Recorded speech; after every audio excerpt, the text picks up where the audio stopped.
अमेरिकी सदर Donald Trump ने ईरान पर तनकीद करते हुए कहा है कि ईरान अपने मामलात दुरुस्त नहीं कर पा रहा, इसे नॉन न्यूक्लियर मुआहदा करना नहीं आता।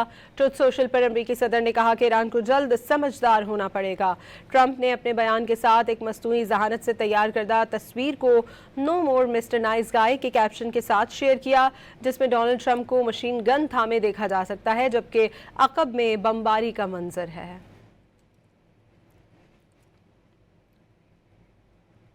अमेरिकी सदर डोनाल्ड ट्रंप ने ईरान पर तनकीद करते हुए कहा है कि ईरान अपने मामलात दुरुस्त नहीं कर पा रहा, इसे नॉन न्यूक्लियर मुआहदा करना नहीं आता। ट्रुथ सोशल पर अमेरिकी सदर ने कहा कि ईरान को जल्द समझदार होना पड़ेगा।